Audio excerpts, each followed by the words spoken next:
next, or do you want me to go next? All right. Yeah, I can go next. Okay, so the game I've been playing and I'm bringing to you tonight is Tiny Pixel Adventure by Who Games. Who, I don't know who's exactly Who is behind Who behind Who Games, but I know that they make many two. They make many 2D platformers for also I think Windows and mobile phones. And anyway, it's Who written HOO Games, not Who as in WHO. Anyway, this is a game for Amiga, and it actually works on a 500 without any RAM expansion or anything special. For once, because I think recently I've been trying out lots of Amiga games and they always have quite high requirements. But this one, it's simple and it's for everyone who has an Amiga. It's kind of new. I think first version came out in October 24, but the final version was at the beginning of this year. And it's available on itch.io as Name Your Own Price. Okay.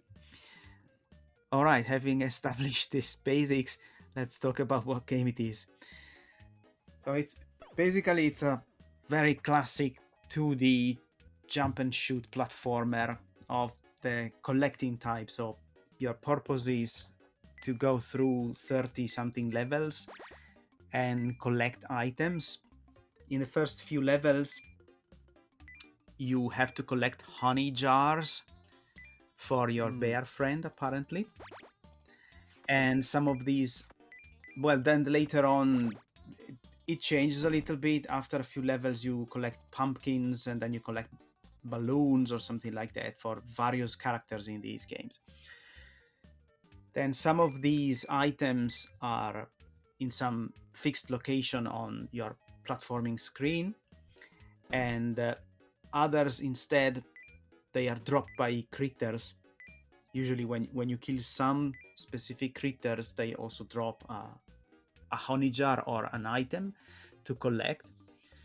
And the idea is once you have them all, you go back to the quest giving character and they give you a key, and then you can reach the exit of the level and move to the next one. Yeah.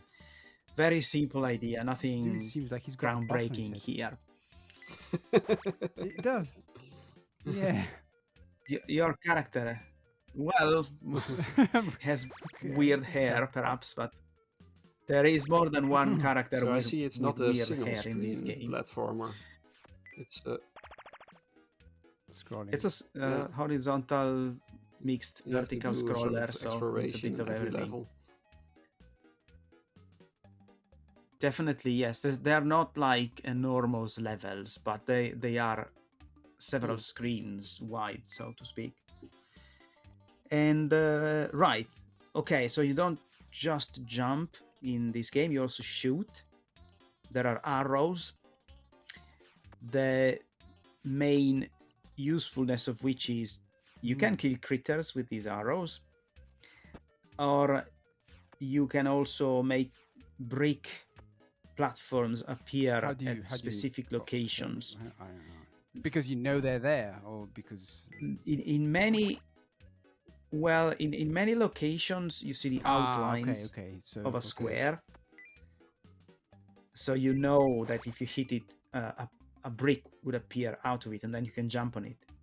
But there are also some that do not have the outline. So there are places where you go around, and at least it happened to me more than once that I thought I've been already everywhere, or how?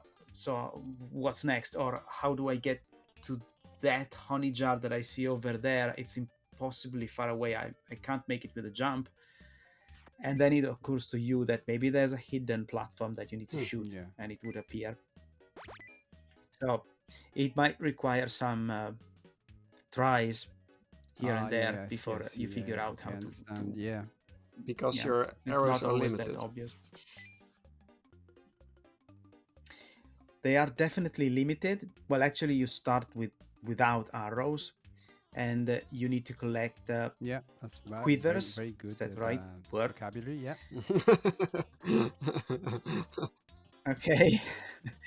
And each one, I think it gives you 10 arrows, and there are only a limited number of quivers in a level, so you should not waste them. I'm not sure if there is a level where wasting one arrow would ruin the level. I haven't finished the whole game, so I can't tell for sure, but usually I found more arrows than were really needed.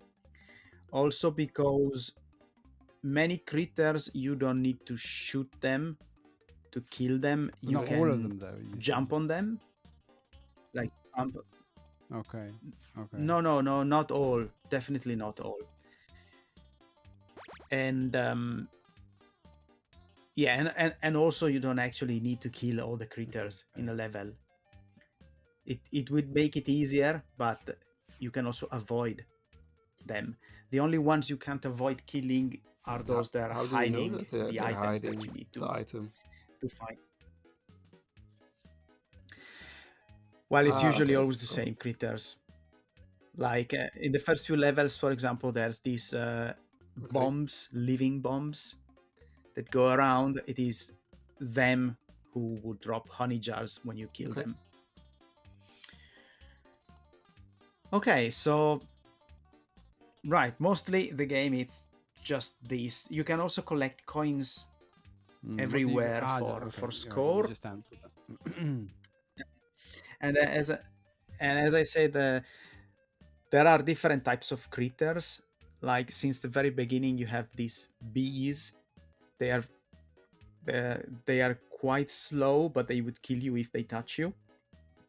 And these bees, some follow some fixed patterns, some fixed route, and others would just instead follow you. So in a sense that they are actually among the smartest critters that you can find. They follow you slowly, not in a very straight direction way. They have their own way of like buzzing around a little bit, but getting closer and closer to you. But otherwise they're slow, so that they're like the first critters you encounter, they're very easy. Then there are these angry bombs that just move back and forth, and those are one example of critters that you cannot bump on top. You have to kill, and they take, I think, 5 shoots to kill. Then they explode, and they might also kill you in the blast, if they catch you in the blast, if you're too close.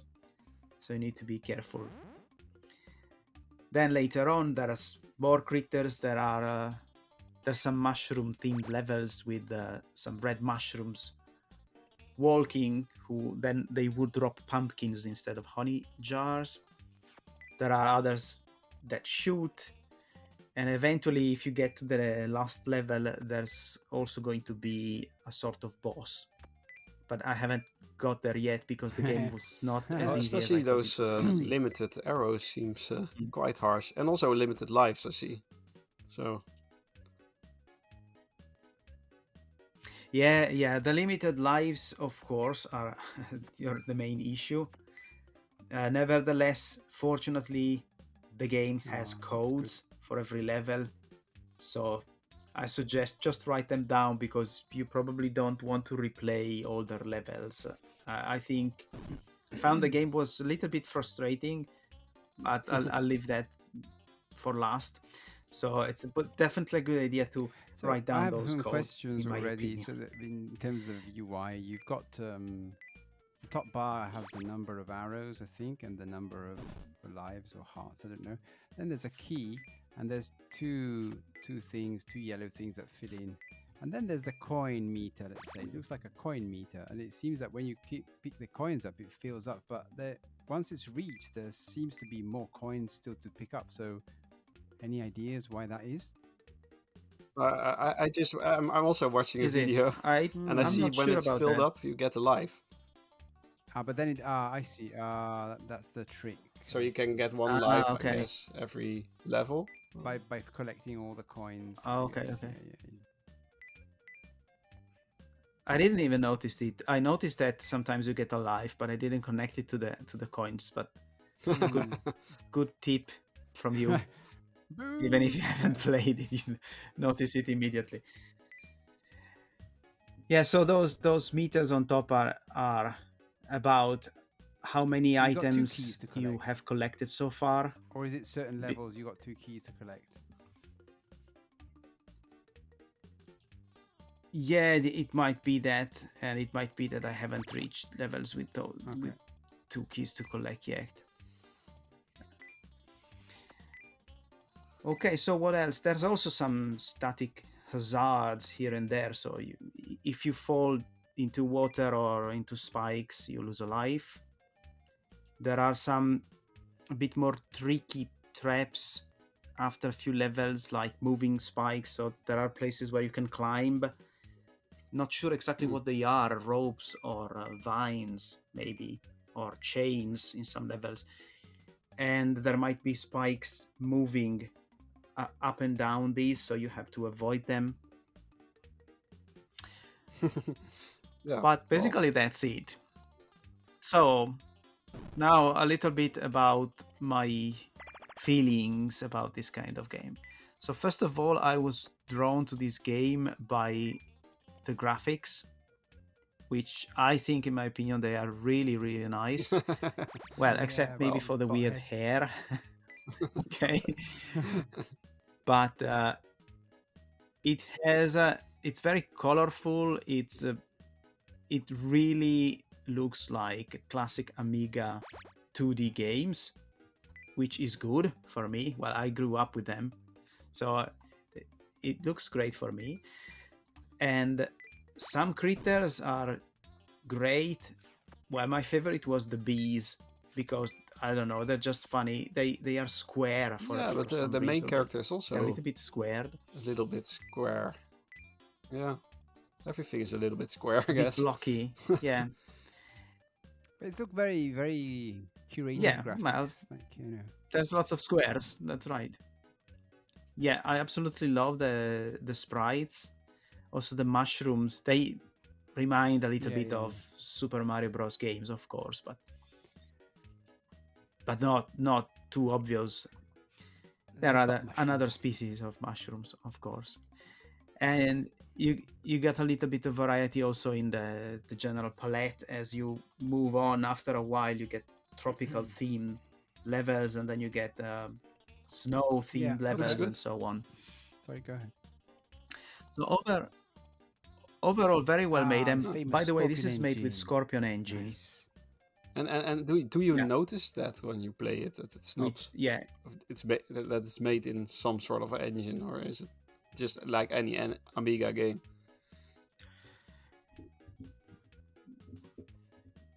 Well, other from the fact that there's a splash screen saying it's Scorpion at the beginning of the game, I wouldn't notice, honestly. But I don't know. Have I played a lot of Scorpion like games at this point? Maybe not that many. That you can recognize like you, Wiedo, are like probably not as versed. Yeah. Well, honestly, that game, at least Hungry I in the can't Dungeon, yet. is also made in Game Boy Studio, I think. And yeah, I wouldn't know if it didn't say on the H page. So you can obviously do stuff with Game Boy Studio, which doesn't feel like Game Boy Studio.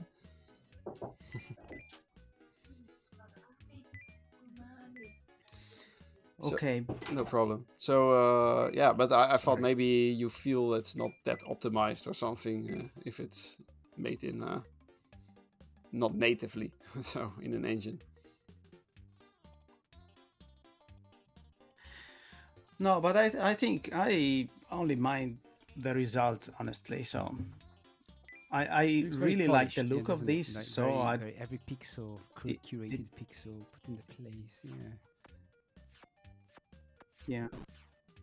I don't think I have yet played games for Genesis or Neo Geo made by Scorpion Engine, because I know that Scorpion Engine is Amiga, also used for those, not just Amiga.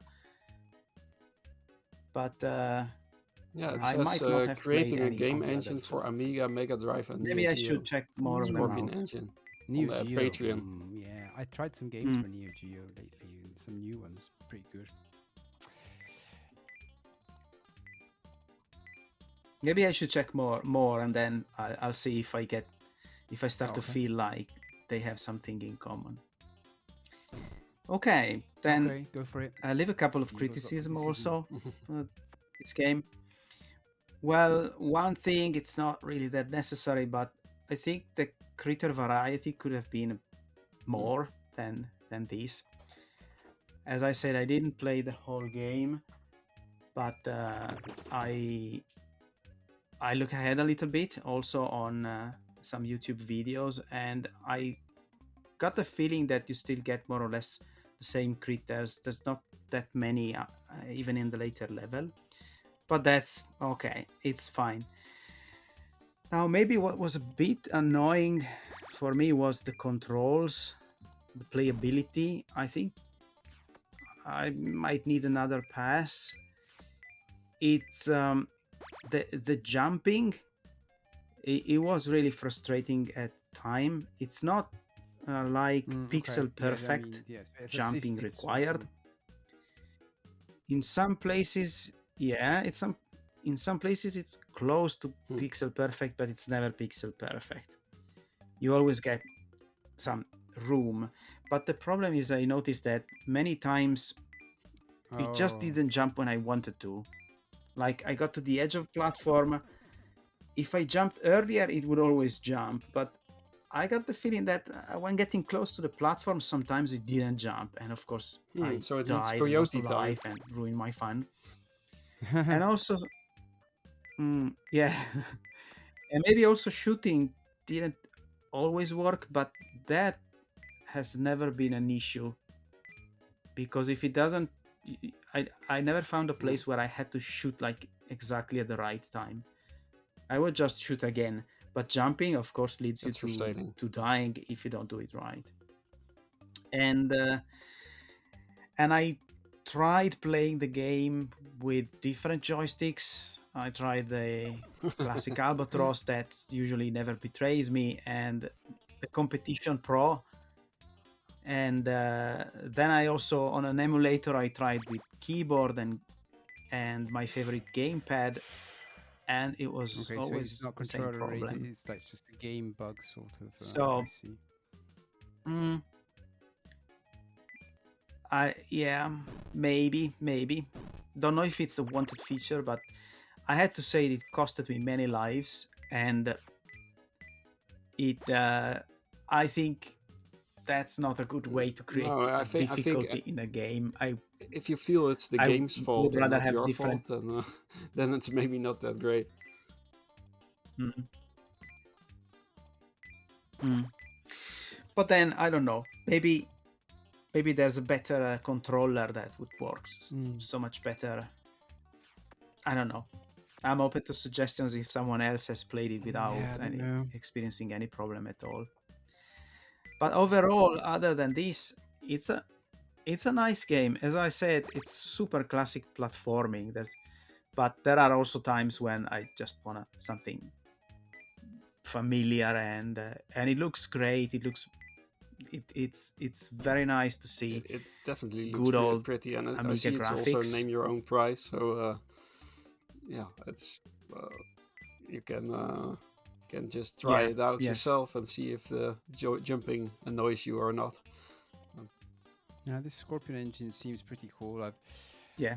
I've not been interacting as much. I've just been looking a little bit because I'm really interested in this engine, and I've just found out that, I don't know if you remember, we reviewed Loop Tris. Do you remember? Loop Tris? On the Neo Geo, you talked about it, in fact, Wiedo. It's a sort of a Tetris that runs on a cylinder. Yeah, I know. Yeah. So the same author had done a game. I think it was called Phantom Leap, and he was doing it for the Neo Geo, and now he's ported it to the Amiga and on AGA with Scorpion engine, and it looks absolutely fantastic, like the Neo Geo. So that would be interesting to really bring to the show, because I was interested in this game when it was going to be done for the Neo Geo, but here it's just like another level on the Amiga as well, seems like. really cool. And it's done with Scorpion Engine is what I'm trying to get to as well. Yeah, so that's probably right. That Scorpion Engine really needs their own website because they only use Facebook, which is quite annoying. They also have a GitHub. Maybe that's good, but yeah, would be nice if they had like a nice website for it. Yeah. They seem to have it's making decent games. This Scorpion Engine. I'm wondering what sort of future it holds. I'm really excited to see what comes next in terms of games made with them, with the engine, actually. Sorry, yeah. I thought you finished, Diego. Sorry if I interrupted you. Okay. All right. No, I'm finished. I interrupted No worries. very rudely.